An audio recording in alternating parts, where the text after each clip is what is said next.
Welcome back to the news at 10. I'd like to remind you why you watch Channels Television. That's because we've won for the 10th time the Nigeria Media Merit Awards award for Best TV Station of the Year.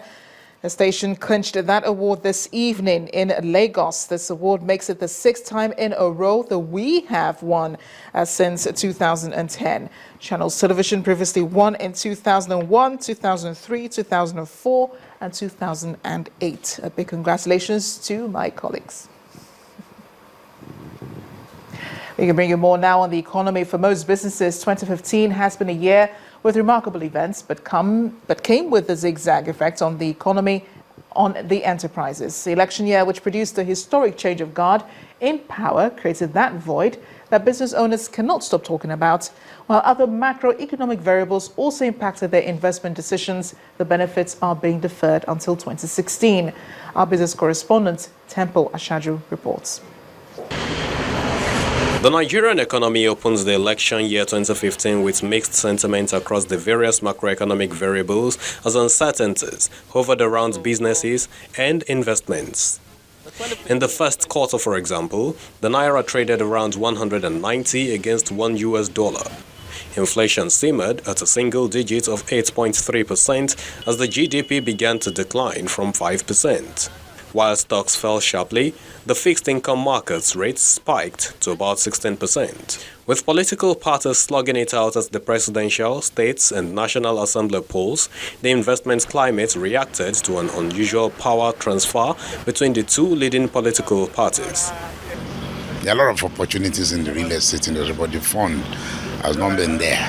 There are a lot of people that want to develop properties, a lot of people that want to There are a lot of people that want to sell their properties, but there are no buyers. Most lawyers make money from the general economy, trade and investments, import and export, litigations, housing matters, customs, duty issues, taxation.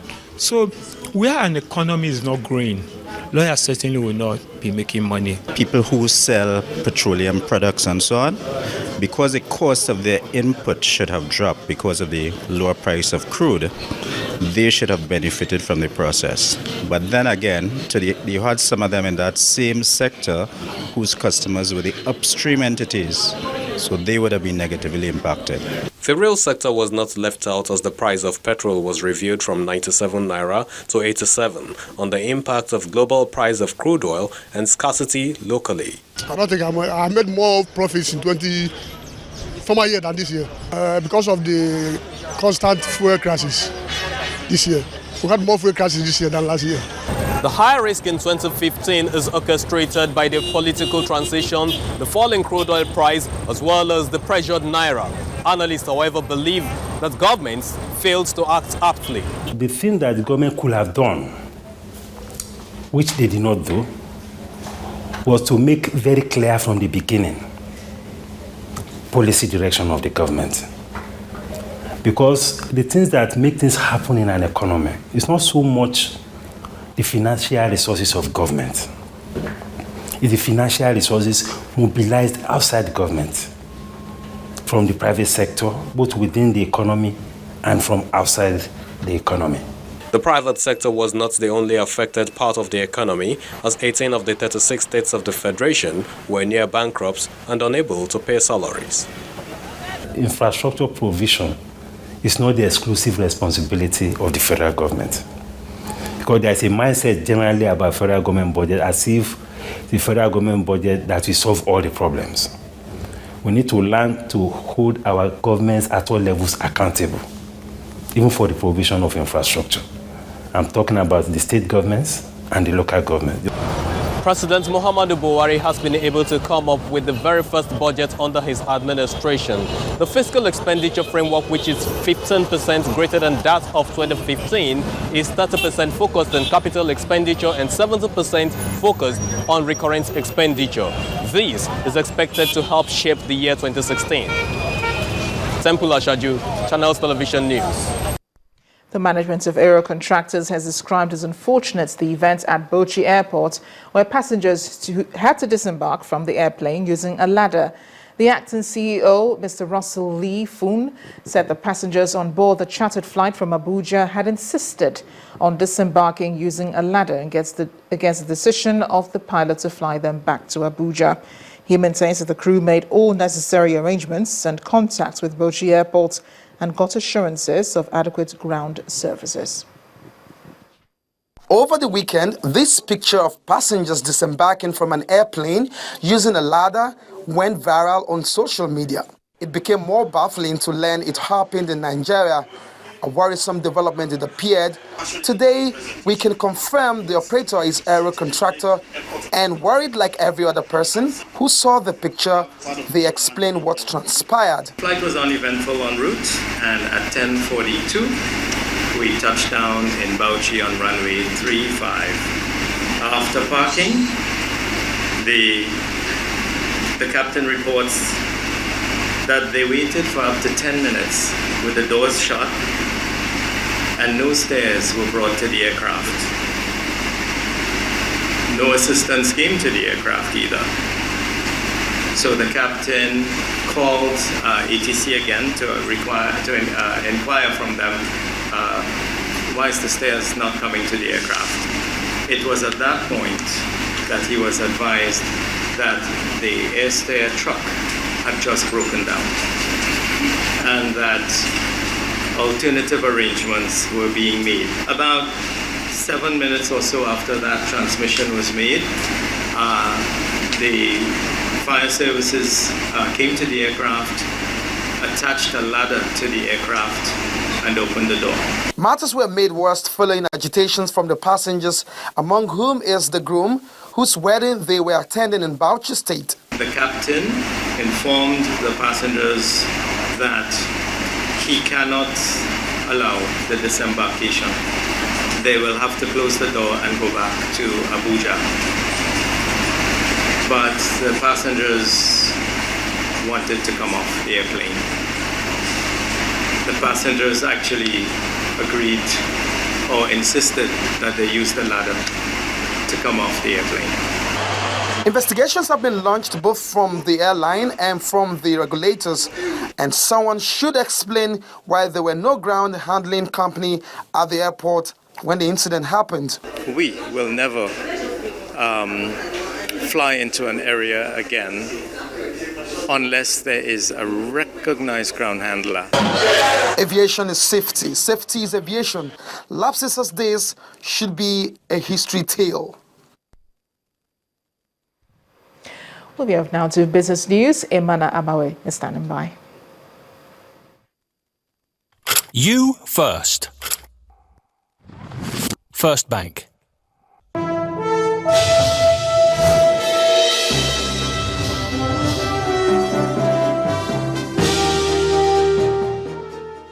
Good evening. Well, I must begin by saying hearty congratulations to us, Channels Television, for emerging Best TV station for the 10th time. And now in business news, the Federation Accounts Allocation Committee has distributed the sum of 369 billion naira to the federal, state and local governments for the month of November. Addressing newsmen in Abuja, the Minister of Finance, Mrs. Kemi Adeosun, said that gross statutory revenue for the month, which stood at 297 billion naira, declined by over 102 billion naira compared to what was received in October.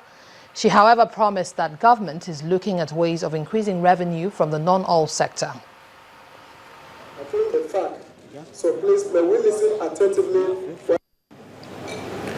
The gross statutory revenue, 303.78 billion, from which was deducted 7% cost of collection to Nigeria Customs Service, 3.417 billion, 4% cost of collection to Federal Inland Revenue Service, 2.024 billion, 4% cost of collection to DPR, 1.589 billion, NMPC refund to the federal government, 6.330 billion.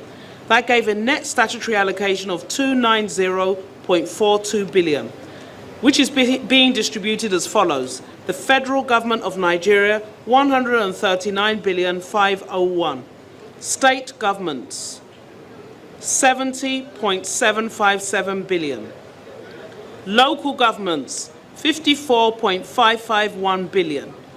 Then derivation, 25.611 billion. Value added tax, the gross collection, 61.181 billion, from which a 4% cost of collection to the Federal Inland Revenue Service was made, 2.447 billion. Net distributable VAT, 58.734 billion. Distributed as follows: the federal government of Nigeria, 8.810, state governments, 29.367, local governments, 20.557. Nigeria's Minister of Finance, Kemi Adeosun, while equities at the Nigerian Stock Exchange rallied almost 1% following President Muhammadu Buhari's presentation of the 2016 budget, providing investors the much-needed clarity. Here's Bisi Adebayo with a summary of the day's trading figures.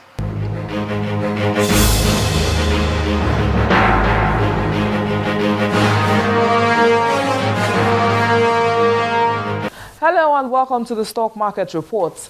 It was another bullish session at the Nigerian equities market as key indicators closed in positive territory for a second straight session. The all-share index grew by 0.71% to close at 26,918.22. Market capitalization also rose to 9.25 trillion naira. Forte Oil led Tuesday's top price gainers, which include Mobil and Nigerian breweries. Guarantee Trust Bank was the day's heaviest loser. PZ and Portland Paints also received the cold shoulder from investors. Banking stocks remained the top volume drivers, with Wema Bank at the top with 161.46 million units. When the closing gong sounded, investors had exchanged 397.23 million shares, valued at 2.64 billion naira in 2,682 deals. And that ends the stock market reports. I am Bisi Adebayo.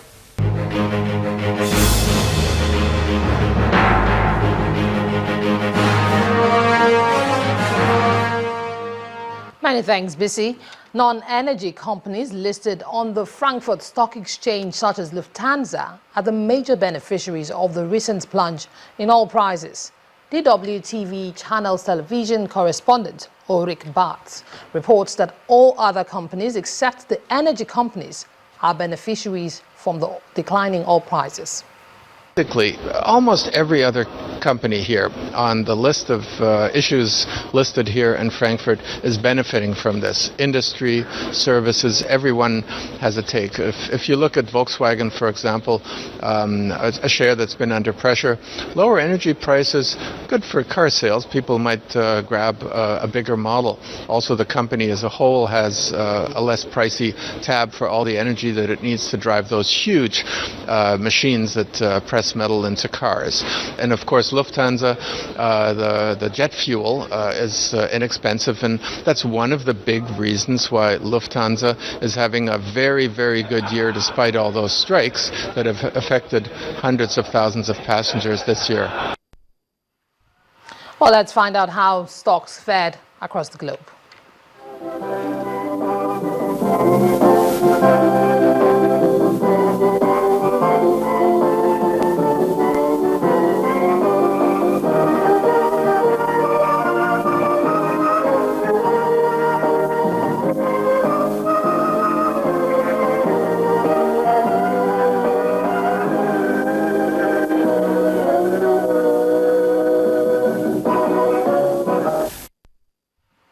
And that's Business News Tonight. I'm Emana Amawe. Thank you for watching. The broadcast continues shortly. You first. First Bank. Still ahead of the news at 10, International Tennis Federation announces Serena Williams and Novak Djokovic as Women's and Men's Players of the Year. We'll have details in sports news. Please stay with us.